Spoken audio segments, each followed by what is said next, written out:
Assalamualaikum warahmatullahi wabarakatuh. Kembali lagi bersama channel M Islahul Amal. Dalam kesempatan kali ini kita akan mengunjungi makam dari Mbah Songket yang berada di Kabupaten Pekalongan. Untuk lebih lanjutnya, silahkan simak video berikut ini. Alhamdulillahirrahmanirrahim, kita serombongan sudah sampai di makam Mbah Songket. Makam ini terletak di Dukuh Gumingsir, Desa Kaligawe, Kecamatan Karangdadap, Kabupaten Pekalongan. Konon katanya dulu sini masuknya Kecamatan Talun, namun setelah ada pemekaran, nah sini ikutnya Karangdadap, dan nanti kita ke atas sedikit itu sudah masuk ke Kecamatan Talun. Untuk bagi peziarah, subscriber atau yang sudah menonton video ini, kami rekomendasikan kalau kesini membawa bekal sendiri, karena di sini belum ada warung dan lain sebagainya, dan juga belum ada toilet, karena ini makam terhitung baru, belum ada 1 tahun, jadi untuk fasilitas belum memadai. Jadi untuk para peziarah mungkin dari luar kabupaten atau luar kota yang ingin mampir ke sini, jangan lupa membawa bekal tersendiri. Dan makam ini terletak di kompleks pemakaman ya, jadi Dukuh Gumingsir itu ada musola, nanti ke kiri jalan masuk Batako, kompleks pemakaman, dan pemakamnya ini yang paling bisa dikatakan paling bagus lah, itu berarti makam Mbah Songket. Bisa dilihat dulu kamera.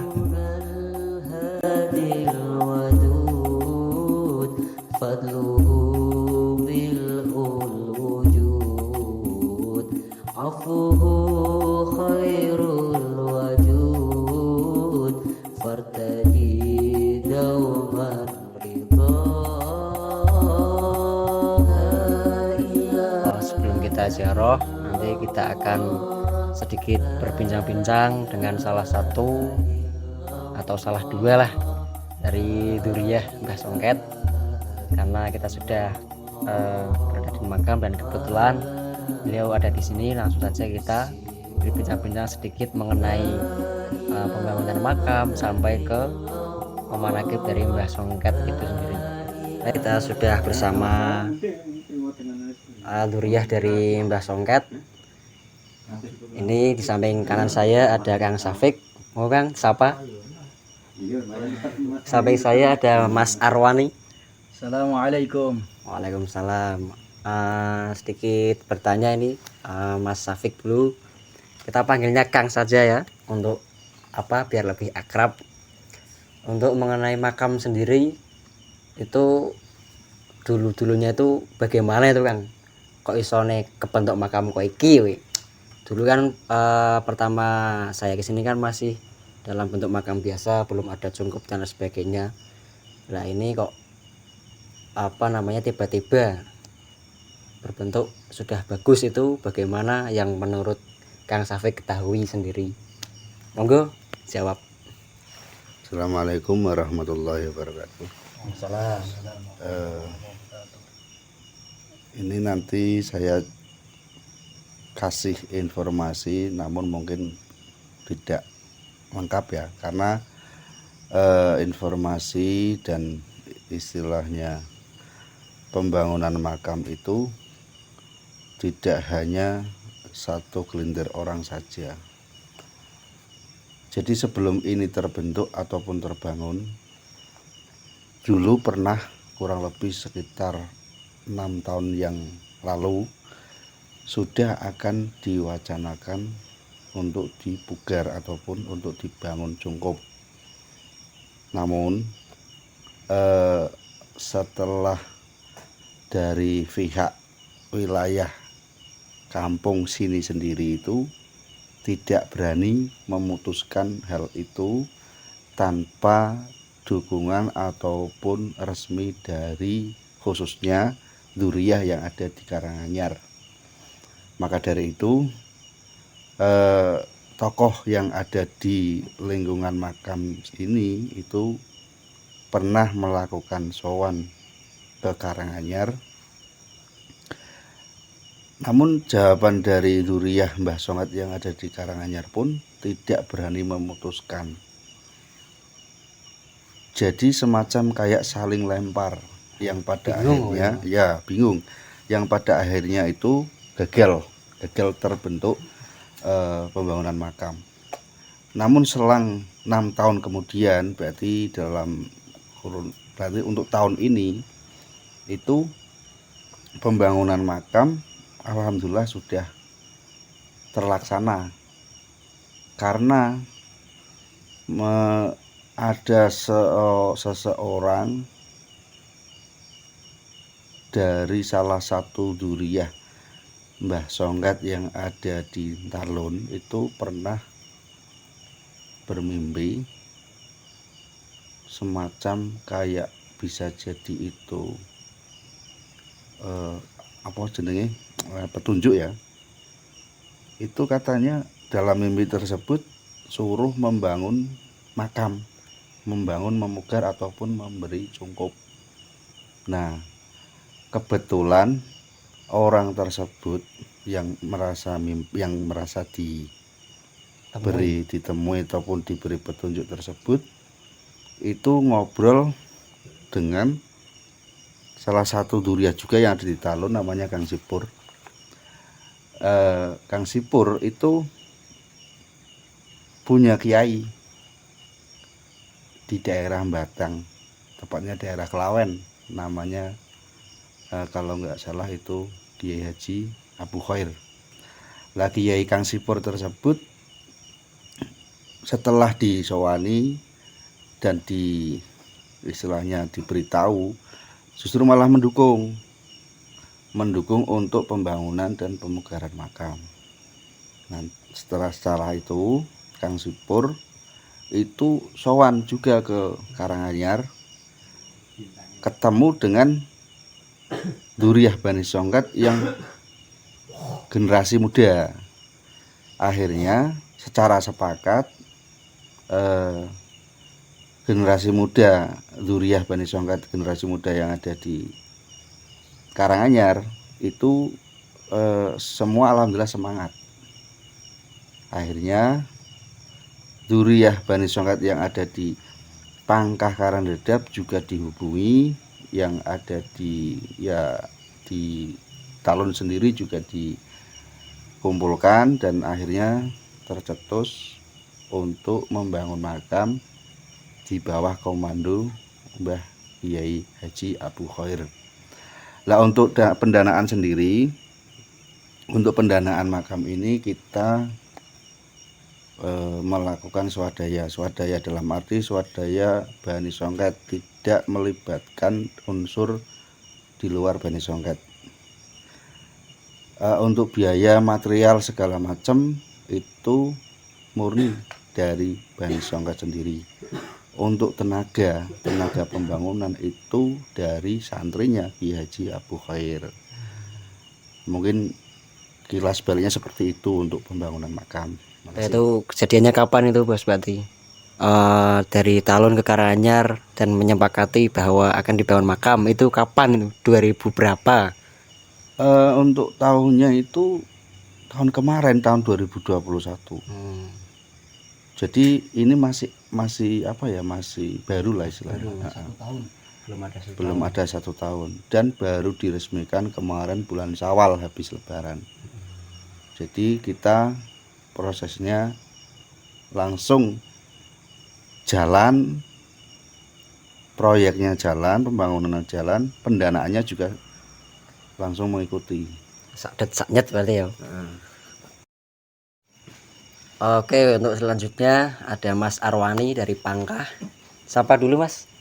Ya, Assalamualaikum. Waalaikumsalam warahmatullahi wabarakatuh. Untuk Kang Arwani sedikit bertanya, ini kan sebelum ada cungkup kan itu kan sudah ada makam, cuman kan masih istilahnya di bawah gitu ya. Nah itu ketika makam itu belum dicungkup, belum dibangun, itu setahu Mas Arwani itu siapa saja yang rumat kok bisa sampai sejauh ini? Oh ya, untuk pertanyaan yang pertama ya, sebelum makam ini berbentuk bangunan seperti ini, dulu kan masih datar tanah ya. Masih sama Masih, tadi yo. ya Mas. Pun di sini kan areanya makam itu juga di makam umum, Ya. pemakaman umum milik desa. Nah, dari dulu memang makam dari Mbah Songket ini, Mbah Abdurrahman Songket, itu yang merawat, yang menziarahi, yang pertama itu dari yang paling banyak itu dari zuriyah yang ada di Karanganyar Tirto, seperti almarhum bapaknya Kang Syafiq, juga terus ada Pak Yai siapa, Pak Yai Masyad, dan juga sesepuh Pak Yai Haji Amrin, dan sesepuh-sepuh lainnya. Itu yang dari Karanganyar. Terus juga ada yang dari sepuh dari desa saya, yaitu Simbah saya, Simbah Sanusi. Pun kalau dilihat dari silsilah dari desa saya, Simbah saya itu juga termasuknya tertua dari silsilah. Maka dulu dari zuriyah yang ada di Karanganyar itu kalau kesini nanti mampirnya di tempat saya.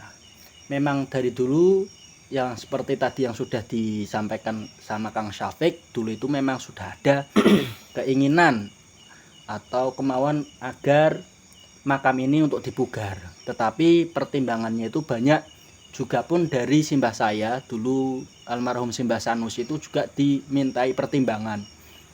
Hasil dari pertimbangan itu intinya itu belum diperbolehkan atau tidak usah terlebih dahulu untuk membahas pembuatan cungkup ini. Nah, kemudian berselangnya beberapa tahun sampainya pada tahun kemarin terakhir 2021 yang akhirnya dieksekusi jadi dan diresmikan di 2022 itu.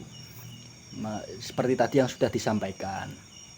Nah, kemudian zuriyah dari Syekh Abdurrahman Songket ini terbagi di wilayah Kabupaten Pekalongan. Yang pertama itu ada di daerah Wonorojo, masuknya di Kecamatan Talun. Kemudian di desa saya, Desa Pangkah, masuknya di Kecamatan Karangdedap, dan di Desa Karanganyar Tirto.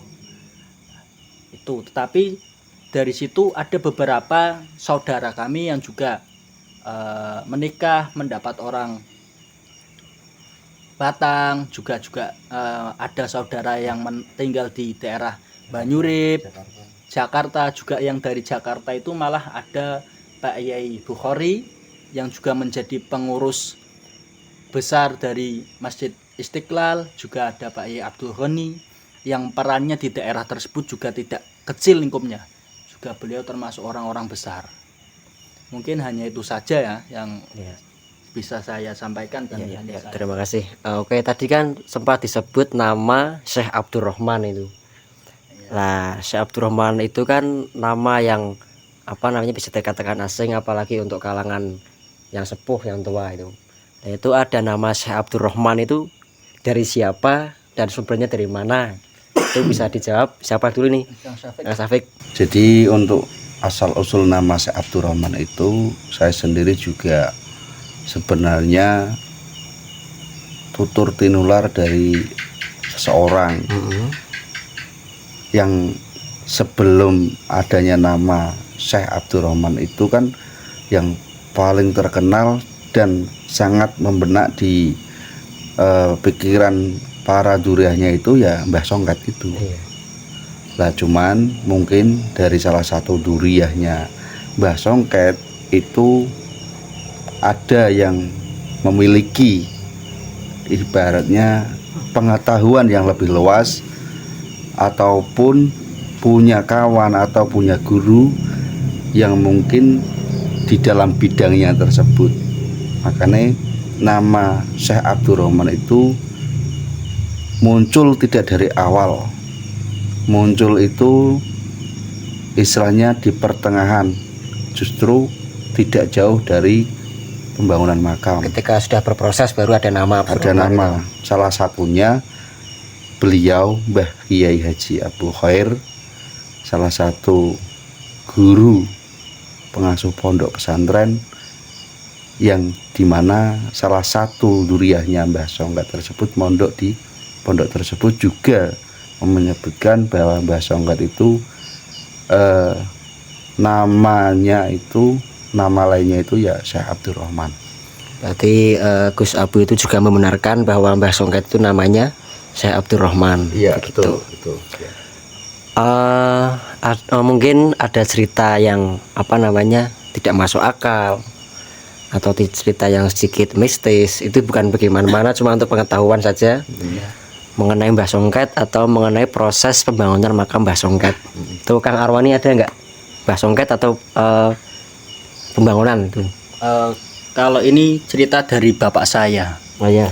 Dulu sebelum kalau sekarang ini setelah pasca pembangunan Cungkup ini kan akhirnya dari zuriah-zuriah yang istilahnya itu suka untuk ziarah-ziarah itu kan akhirnya mengadakan rutinan pada setiap malam Jumat Kliwon. Tetapi sebelum ini pun dulu ketika bapak saya itu ya masih sering kesini, dulu juga sering kesini pun itu malam Jumat Kliwon sama, tapi dulu belum seperti ini, belum ada lampu lain sebagainya, tapi paling ya 3 orang.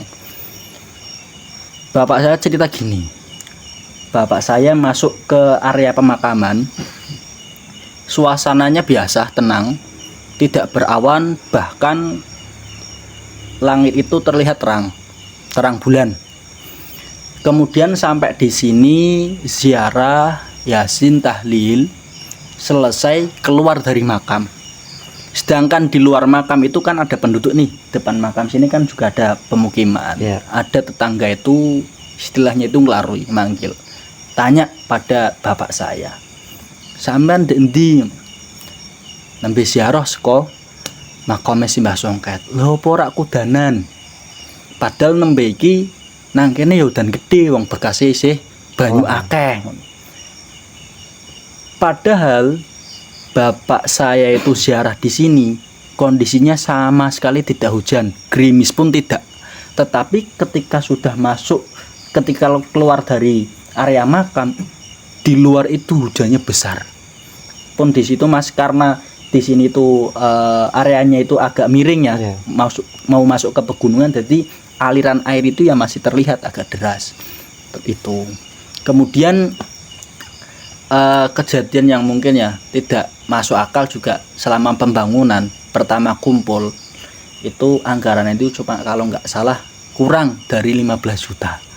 Sedangkan kalau di total dari pembangunan ini lebih mungkin dari 25 juta ya Kang Syafiq ya. Ya, yang tidak masuk akal kan kita itu nggak tahu itu uang itu dawangnya dari mana, datanya dari mana saja. Tapi ya itu fadlun minallah, pertolongan dari Allah. Memang keniatan dari zuriah dari Syekh Abdurrahman Songket ini baik untuk memugar biar nanti ketika ada acara haul, halal bihalal ataupun rutinitas ziarah ke sini itu biar orang yang ke sini itu merasa nyaman, dan juga ada istilahnya itu ihtiram, dimuliakan dari zuriah. Karena juga salah satu pesan dari kemarin peresmian makam ini dari beliau, Pak Yai Abu Khair juga berpesan bahwasanya makam ini juga tidak hanya milik dari zuriah yang masih merawat atau masih hidup, tetapi juga makam ini milik umum. Jadi buat muslimin muslimat siapapun yang ingin ziarah ke sini silahkan. Tempatnya ya insya Allah ya ala kadarnya seperti ini. Mau wudhu atau mau sholat di depan makam, komplek makam juga terdapat musola yang bisa digunakan. Seperti itu Mas. Ini melanjutkan tadi, kalau melihat cerita dari Kang Arwani kan apa namanya itu menceritakan bapaknya Kang Arwani gitu. Saya juga pernah dengar katanya bapaknya Mas Kang Syafiq ini apa namanya istilahnya rutin ziarah ke sini setiap Kliwon, bener Pak Kang? Ya. Itu naik sepeda. Nah, itu bisa diceritakan nggak apa namanya dari almarhum Bapak Ihsan itu ziarah dari Tirto ke Talon naik sepeda, itu kan mungkin di perjalanan banyak cerita apa atau gimana, itu bisa diceritakan, silahkan.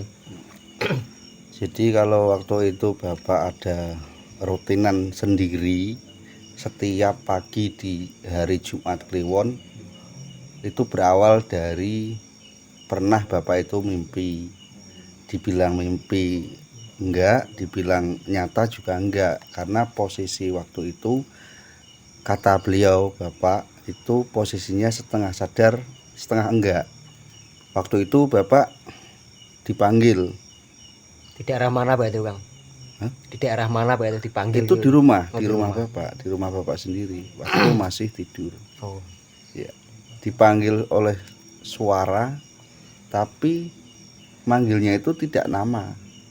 Manggilnya itu Kliwon, Kliwon.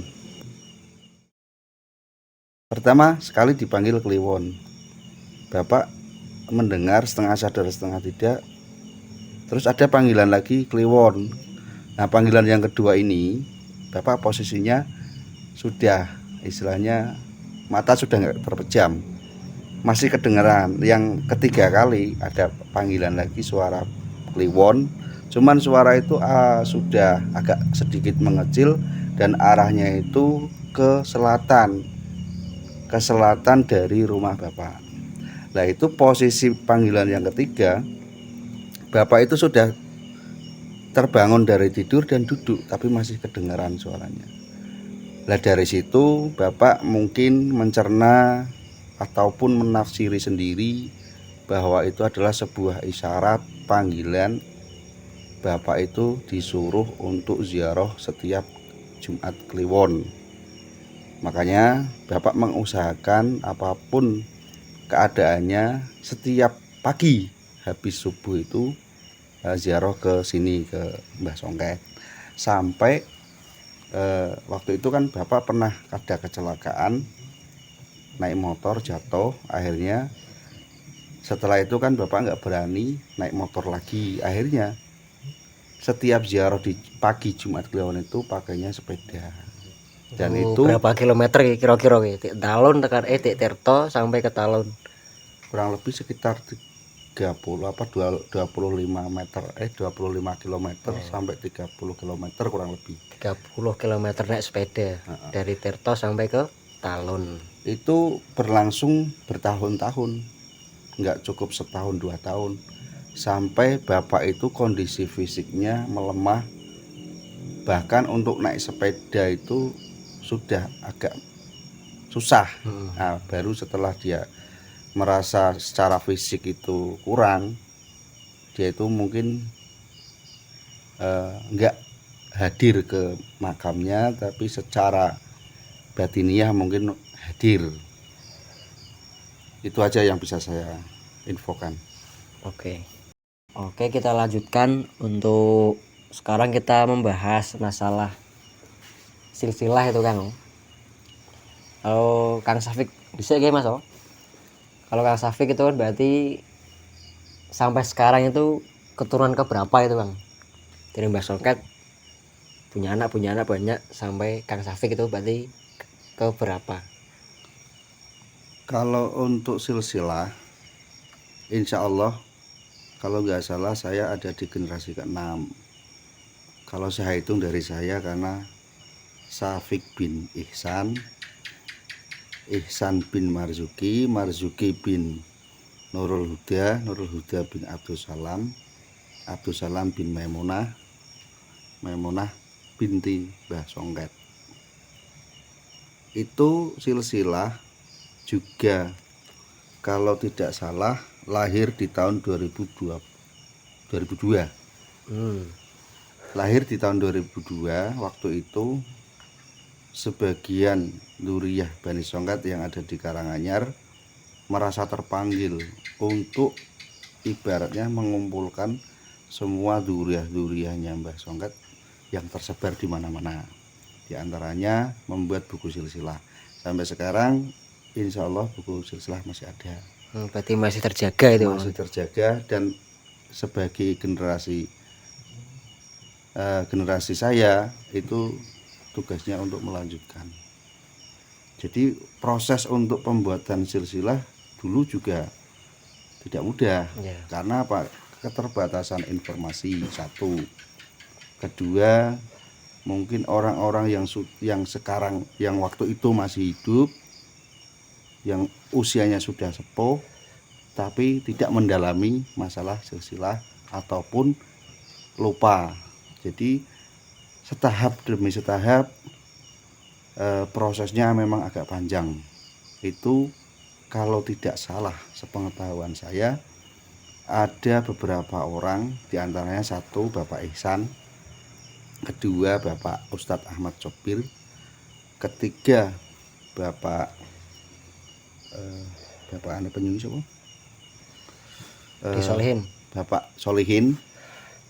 Terus yang keempat itu Bapak Haji Amrin. Itu istilahnya mencari informasi ataupun cerita dari orang-orang sepuh pada waktu itu. Setiap informasi sekecil apapun dikumpulkan. Makanya sampai terbentuk sebuah silsilah, buku silsilah, bahkan bonusnya cerita-cerita yang mungkin riwayat dari Mbah Songket. Nah, untuk riwayat Mbah Songket sendiri itu asal usulnya dulu, kalau menurut orang-orang tua dulu itu semacam kayak musafir. Musafir entah dari timur atau dari barat, wallahu alam, menetap di wilayah daerah Talun. Sampai di situ beliau beranak pinak, punya keturunan, diantaranya satu keturunan yang pertama yang ketemu, yang baru ketemu, wallahu alam, itu namanya Mbah Maimunah. Itu anak pertama. Terus Mbah Maimunah sendiri itu dari jalurnya Mbah Maimunah justru lebih banyak berdomisili di wilayah Karanganyar Tirto, karena satu Mbah Maimunah menurunkan atau punya anak namanya Mbah Abdus Salam. Lah Mbah Abdus Salam itu anak wis akeh, putune akeh, semua ada di Karanganyar, bahkan sampai di wilayah Pandanarum dan wilayah lainnya. Lah khususnya untuk anak yang kedua yaitu Mbah Abu Hasan. Kalau untuk anak yang kedua Mbah Abu Hasan, adiknya Mbah Maimunah, itu juga insya Allah makamnya ada di Karanganyar, Di belakang masjid. di belakang Masjid Jami Karanganyar, insya Allah. Terus Mbah Abu Hasan itu kan punya julukan namanya Mbah Songket Nom. Kalau abahnya Mbah Abu Hasan namanya Songket Tuwo. Berarti yang dimakamkan di sini. Yang dimakamkan di sini Mbah Songket Tuwo, yang di Karanganyar itu namanya julukannya Mbah Songket Nom, itu namanya asli Mbah Abu Hasan. Nah, dari adik-adiknya Mbah Abu Hasan, dari anak-anaknya Mbah Abu Hasan itu ada yang di Pangkah dan juga kebanyakan ada yang di wilayah Talun sendiri. Itu makanya buku silsilah tersebut itu tidak hanya zuriyah yang ada di Karanganyar, tapi pencarian informasi itu sampai melibatkan 3 wilayah, diantaranya dari informasi dari Pangkah, di Karangdadap, dan ada informasi juga dari Talun sendiri. Cukup itu aja, cukup. Sekarang Mas Arwani itu berarti generasi keberapa itu Mas kalau sampai Mas Arwani itu? Nah, urutan dari saya, Arwani Dirahman, saya punya bapak Ahmad Ansor, punya bapak Sanusi, punya bapak Muhammad Yusuf. Nah, Muhammad Yusuf itu anak dari Simbah Maimunah. Nah, Simbah Maimunah dari Mbah Abdurrahman Songket. Kalau untuk seluk beluknya silsilah lain sebagainya, mungkin kalau di daerah Pangkah itu karena hanya silsilah itu hanya keluarga saya, keluarga dari bapak, sedangkan bapak itu 4 bersaudara, tidak begitu banyak informasi yang saya dapatkan mengenai silsilah. Bahkan silsilah itu silsilah yang kami punyai dari keluarga besar zuriyah Simbah Songket yang saat ini dipegang itu merujuk pada buku yang juga tadi disampaikan Kang Syafiq. Jadi secara garis besarnya ya hanya itu saja. Untuk informasi kelanjutan saya belum begitu tahu mengenai silsilah itu. Cukup hanya itu. Demikianlah sedikit penjelasan mengenai pembangunan makam dan sedikit sejarah tentang Mbah Songket yang berada di Kabupaten Pekalongan. Setelah kami melaksanakan wawancara dan kegiatan kami lanjutkan seperti biasa, yaitu ziarah kubur. Jika dirasa video ini bermanfaat, silahkan tekan tombol like, komen, dan share. Terima kasih. Assalamualaikum warahmatullahi wabarakatuh.